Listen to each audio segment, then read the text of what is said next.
Positive गोरों का पैसा आता हुआ, सेंटिमेंट्स ड्राइव करते हैं वही। और देखिए क्या मूव हम भारतीय बाजार में एंजॉय कर रहे हैं। इनफैक्ट मंडे का ट्रेडिंग सेशन आपकी स्क्रीन पर आएगा। अच्छे ग्लोबल क्यूज के बीच एक बढ़िया गैप अप के साथ शुरुआत। वो गैप था जो ओपनिंग पे आया था 90-95, 94 पॉइंट्स गैप के साथ हमने शुरुआत करी। पर उसके बाद प्रॉफिट टेकिंग लगा, भाई एक छुट्टी बीच में खड़ी है इसीलिए मुनाफा वसूली हो रही है। तो 90-95 पॉइंट ऊपर वाला निफ्टी फाइनली पिटा तो 52 अंक नीचे चला गया था। पर वो 1:30 बजे के बाद से फिर से फ्रेश मूव आया।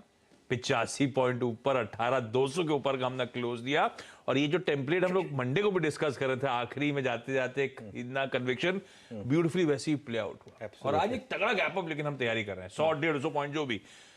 क्या करना चाहिए फिर निफ्टी में? वही करना चाहिए जो मार्केट पिछले कई दिनों से आपको कह रहा है, गैप अप में प्रॉफिट बुकिंग। सिंपल आशीष, इसमें देखिए ट्रेंड डे होगा कि नहीं होगा वो हमको 10 से 11 बजे के बाद मिलेगा। मार्केट उसका आपको एक क्लियर इंडिकेशन देगा।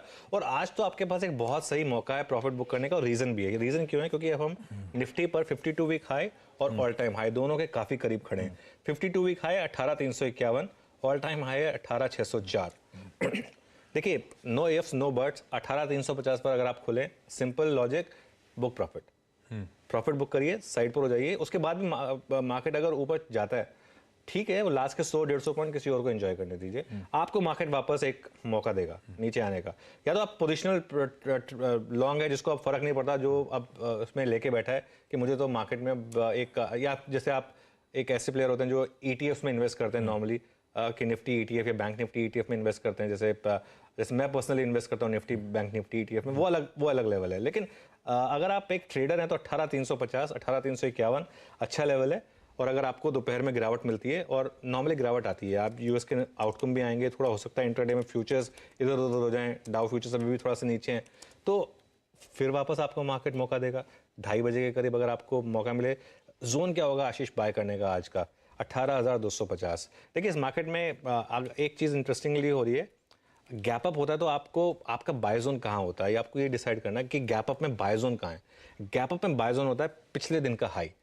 पिछले दिन का हाई, क्योंकि आप उससे काफ़ी ऊपर खुलेंगे, तो पिछले दिन का हाई था कल 18,250, 255, और अब हम खुलेंगे 18,350 पर। तो 18,350 पर आप खरीद नहीं सकते। 18,350 से अगर 100 पॉइंट नीचे आए, 18,250, 18,250 अगर आपको मिले तो वो एक जोन होगा जहां पर आप बाय कर सकते हैं, क्योंकि वहां पर रिस्क रिवॉर्ड आपके फेवर में है। स्टॉप लॉस आपको कहां लगाना है? 18,050 का। 2 दिन में अगर आप देखेंगे लगातार 18,050 पे निफ्टी ने सपोर्ट लिया है, तो वो 18,050 निफ्टी का बेस बन गया है। 18,000 पे सबसे ज़्यादा पुट राइटर भी हैं, तो एक क्लियर आपको एक वेल डिफाइंड बाउंड्री मिली हुई है 18,050 की। तो इसके लिए जितना आप 18,250 पे खरीदेंगे तो 200 पॉइंट का ही आपका स्टॉप लॉस होगा। 18,350 पर अगर आप खरीदते हैं गैप अप में, तो आपका स्टॉप लॉस 300 पॉइंट का हो जाएगा। तो इसके लिए ये एक रीज़न है कि मैं कह रहा हूँ कि 18,350 पर प्रॉफिट बुक करें, साइड में हो जाएं। और अगर मार्केट आपको मौका दे वापस 18,250 पर, तो आप उसमें बाय करें। एक चीज़ समझ लीजिए आप आशीष, कि आप गैप अप पर बाय करके उसी दिन पैसा नहीं बना सकते इस मार्केट में, बहुत कम हो रहा है। इवन फ्राइडे को, इवन मंडे को भी अगर आपने गैप अप पर खरीदा होता, तो by the end of the day market जो रैली हुई वो भी गैप अप के लेवल तक ही लेके गई मार्केट को, उसके ऊपर नहीं लेके गई। इंट्राडे की डिक्लाइन में लेकिन अगर आपने बाय किया होता तो आपका पैसा बना होता। तो या तो वो इंट्राडे की डिक्लाइन का आप वेट करें, उसमें बाय करें, या फिर आप जो है एक पोजिशनल ट्रेडर की तरह से मार्केट को अप्रोच करें कि हर दिन आपको गैप अप मिल रहा है और हर दिन आपको अपना ट्रेड जो स्टॉप लॉस है वो प्रीवियस डे के हाई को ट्रेल कर देना है।